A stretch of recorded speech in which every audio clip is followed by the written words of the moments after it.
Brilliance Audio presents Tossed into Love by Aurora Rose Reynolds, performed by Alexander Sendies and Carly Robbins.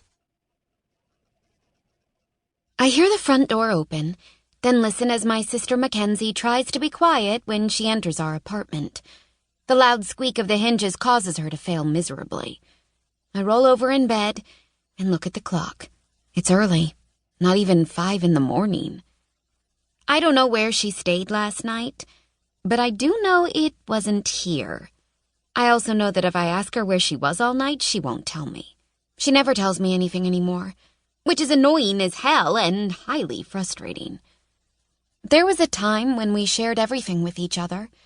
A time when both my sisters, Mac and Fawn, shared everything with me. That all changed around Halloween, when Fawn started dating her boyfriend Levi. I don't know why things changed then, but I know they did. I roll back over and close my eyes, ignoring her as she comes into the bedroom and fumbles around in the dark. I keep ignoring her as her bed squeaks as she gets into it. I hear her move around some more like she can't get comfortable. "Lib, are you up?" she whispers into the dark. I hold back a sigh of frustration. I've always had a problem getting back to sleep once I'm awake. "Maybe," I whisper back. "Tony had a heart attack." "What?" I sit up and flip on my lamp, blinking as my eyes adjust to the light. "Tony had a heart attack," she repeats. My heart sinks. Tony is the owner of Tony's Pizzeria, just a couple of blocks from our apartment. When I moved to New York City to go to school 6 years ago, Tony's Pizzeria was the first place that felt a little like home. The first time I walked into the shop, Tony welcomed me with open arms. Every time after that, he greeted me like he had known me my whole life, like I was a part of his family. He was always there with a warm smile and friendly hug. Tony's has become the place I go when I need a moment to think or someone to talk to. That someone being Tony's wife, Martina, a woman I have come to care for deeply.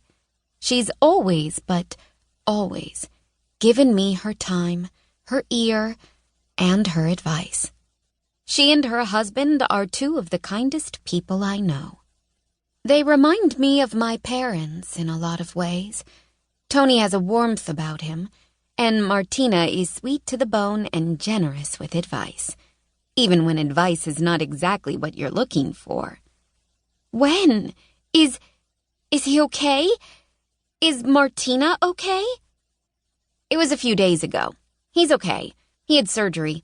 Antonio said he'll be starting physical therapy soon. Martina is with him." Of course she's with him.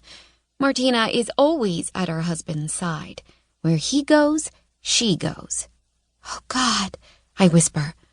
"Who's running the shop?" If Tony just had a heart attack, he can't run it. Martina can't because she won't leave her husband's side. And Antonio? Well, Antonio, their only son, already has a full-time job as a firefighter, and he hates the pizzeria. I can't imagine him wanting to run the shop for his parents. "Antonio's been taking care of things," she says. I shake my head. Martina told me a while back, when I asked why Antonio didn't work at the shop, that Antonio resented the pizzeria, that he felt like the business was slowly killing his dad. I'm sure his father having a heart attack has only made him hate the place even more now. He's struggling, so I'm going to try and help out when I can. Her words pull me from my thoughts. I look over at her once more. "I'll help too," I say instantly. It might be awkward, though, since I've had a crush on Antonio for 3 years and he doesn't seem to like me very much. Every time I've been around him, he's growled or glared at me for whatever reason. Personally, I think he's a jerk. A hot jerk, but a jerk all the same. Still, I adore his parents, and wouldn't be able to look at myself in the mirror if I didn't at least try to help them out in some way while they are dealing with such a difficult situation.